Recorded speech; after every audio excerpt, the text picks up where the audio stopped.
Welcome to Historian Diary. Today I'm going to tell you a story about incest, genetic catastrophe, and the price of keeping power within the family. This is the story of Tutankhamun, the boy king of Egypt, whose parents were brother and sister and who married his own sister. A story about what happens when royal bloodlines become so tangled that children are born destined to suffer. This isn't a fairy tale about ancient Egypt. This is a story about the brutal consequences of incestuous relationships practiced for generations. Close your eyes and imagine Egypt. Around 1330 BC, a teenage boy sits on the throne of the most powerful civilization on Earth. He was born from a brother-sister union. He's married to his own sister. His body is riddled with genetic defects from generations of incestuous breeding, and in just a few years he'll be dead. His sister wife will write a desperate letter to an enemy king begging for help, and then she too will vanish from history. This is Tutankhamun's real story, and it's a genetic horror story written in DNA. Let's start with the truth. Most people think Tutankhamun was an important pharaoh. He wasn't. He was a minor king who ruled for only 9 years and died at 19. The only reason he's famous is because tomb robbers forgot about him, and Howard Carter found his burial chamber in 1922. But here's what makes his story fascinating. He's a perfect case study in what happens when royal families practice extreme incest for generations. His story is a genetic tragedy. In 2010, a team led by Egyptian archaeologist Zahi Hawass published a groundbreaking study in the Journal of the American Medical Association. They extracted DNA from 11 royal mummies, including Tutankhamun, and what they found was shocking: a genetic nightmare. Tutankhamun's father was Akhenaten, the heretical pharaoh. But his mother? She was Akhenaten's full biological sister, not a half-sister, not a cousin, his full sister. Tutankhamun was the product of full sibling incest, 100% brother-sister mating. This wasn't distant cousin marriage. This was direct, immediate incest between siblings who shared both parents. And Tutankhamun wasn't the first generation. His grandparents were closely related. His great-grandparents probably too. For generations, the Egyptian royal family had been committing incest, breeding brother with sister, trying to keep the divine bloodline pure. They believed they were preserving godhood. What they were actually doing was creating genetic disasters. And the result of generations of incestuous breeding was a severely compromised boy with multiple congenital health problems that would kill him before 20. Where are you watching this from? Let me know in the comments. The DNA analysis revealed Tutankhamun carried genetic markers for several serious conditions. He had Köhler disease type 2, which causes bone death in the foot. CT scans confirmed he had severe clubfoot, bone necrosis, and scoliosis. He probably suffered chronic pain and walked with a limp. Remember those walking sticks found in his tomb? Over 130 of them. They weren't ceremonial, or they were medical devices. The boy king needed canes to walk. The DNA tests also revealed malaria, specifically Plasmodium falciparum, the deadliest form. His immune system was compromised. He had a cleft palate, hip joint abnormalities. Tutankhamun's body was falling apart. And he was only 19. Now let's talk about his marriage, another layer of incest. When Tutankhamun became pharaoh at around 9, he was married to Ankhesenamun, probably around 13. And yes, she was his sister. This boy, already the product of brother-sister incest, was now marrying his own sister in yet another incestuous union. Ankhesenamun was definitely Akhenaten's daughter. Her mother was probably Nefertiti. If true, they had the same father but different mothers, making them half-siblings in an incestuous marriage. But some Egyptologists think Ankhesenamun's mother might have been the same woman who was Tutankhamun's mother. If so, this marriage was even more disturbing. Full biological siblings, both born from incest, now committing incest with each other. Brother marrying sister.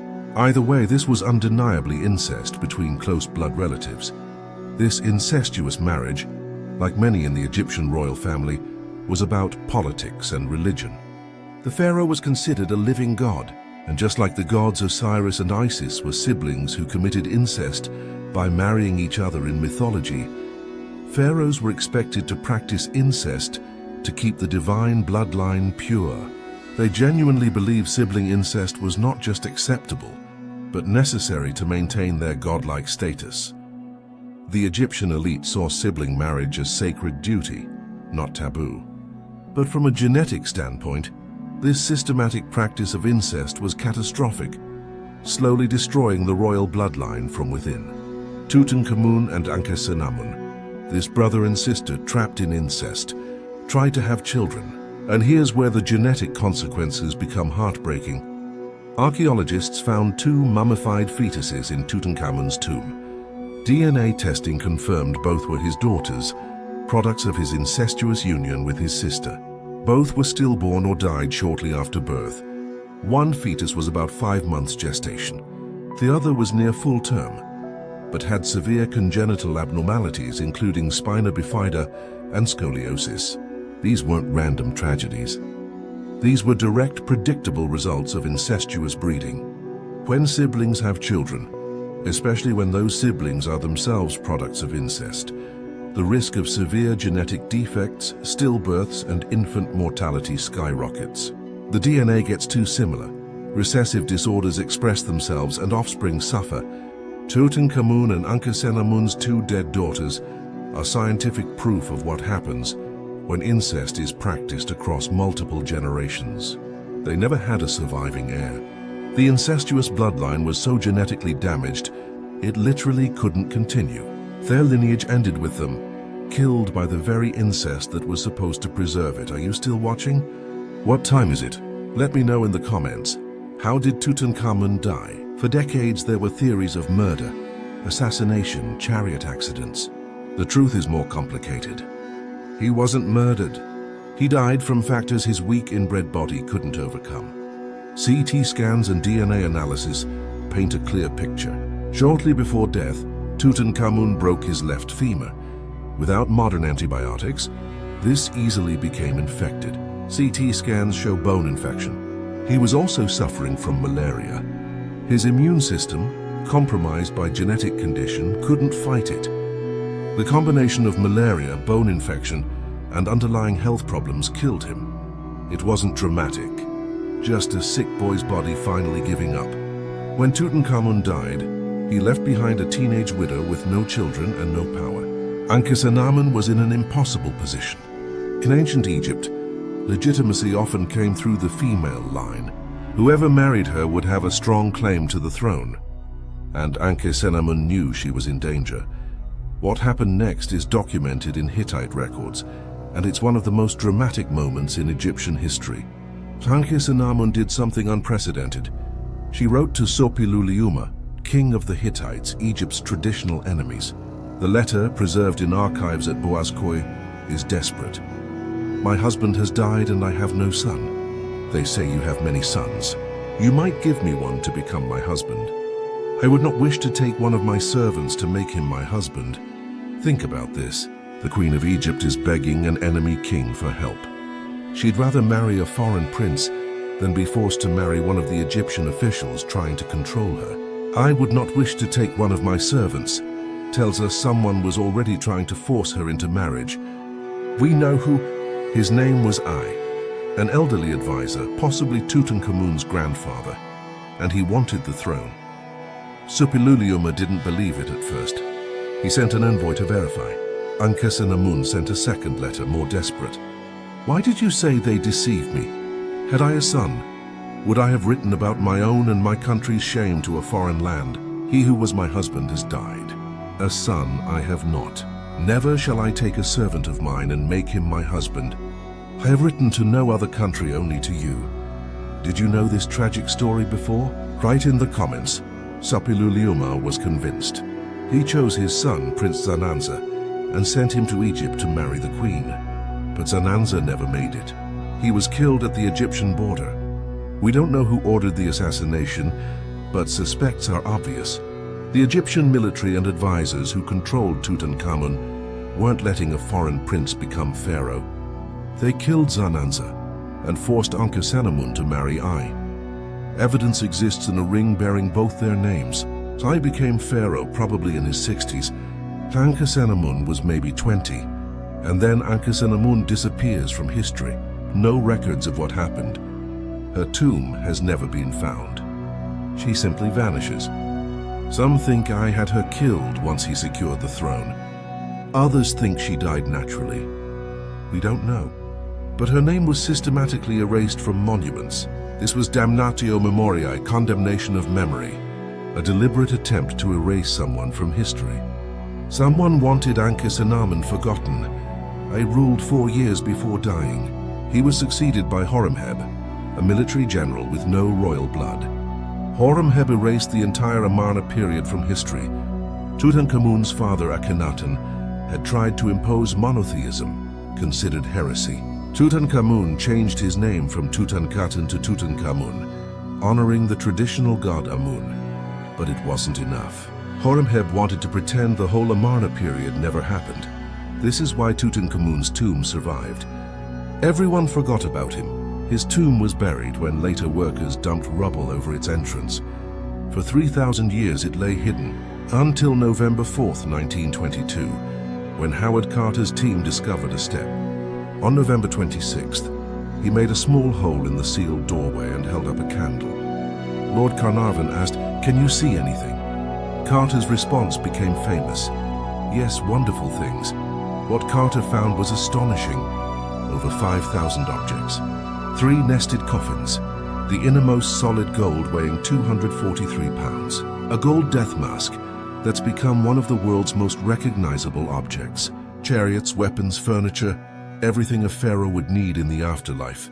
The tomb took Carter 10 years to excavate, then curse stories started. Lord Carnarvon died in April 1923, 5 months after opening the tomb. Mosquito bite became infected.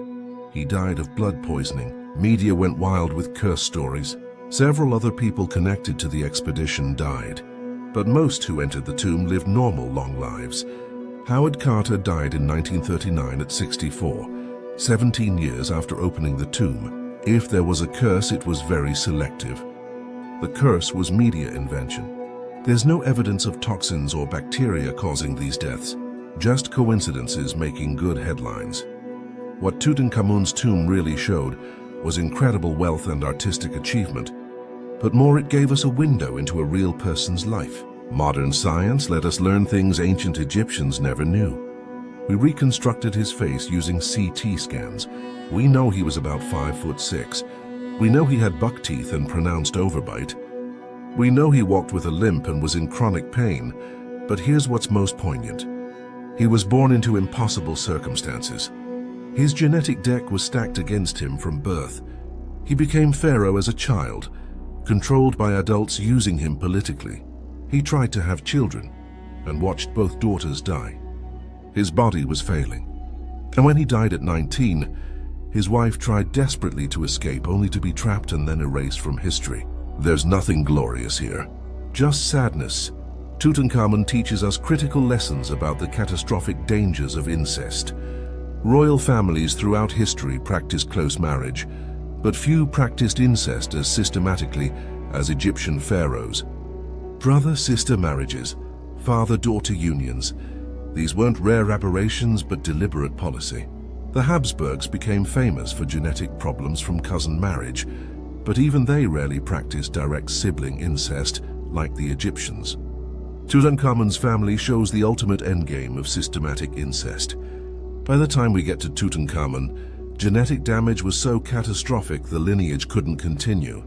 The incestuous bloodline destroyed itself. Modern genetics explains why. Incest dramatically increases homozygosity, where harmful recessive genes express themselves. Each generation of incestuous breeding compounds the damage. Tutankhamun was walking, suffering proof of what happens when incest becomes institutionalized policy. Tutankhamun's story also shows us the brutality of ancient politics. Ankhesenamun's desperate letters show a young woman trapped, trying and failing to take control of her fate. The murder of Prince Zananza shows Egyptian power brokers would rather risk war than give up control. The erasure of Ankhesenamun shows power was more important than any individual. And finally, this story shows the power of archaeology and science to recover lost histories. Without modern DNA analysis and CT scanning, we'd never know the truth about Tutankhamun's parentage or health. Without Hittite records, we wouldn't know about Ankhesenamun's desperate attempt. History isn't just what's written in stone by winners. Sometimes the most important stories were deliberately hidden, and it's historians and scientists' job to uncover them and tell them. Thank you for watching this exploration of Tutankhamun's tragic life.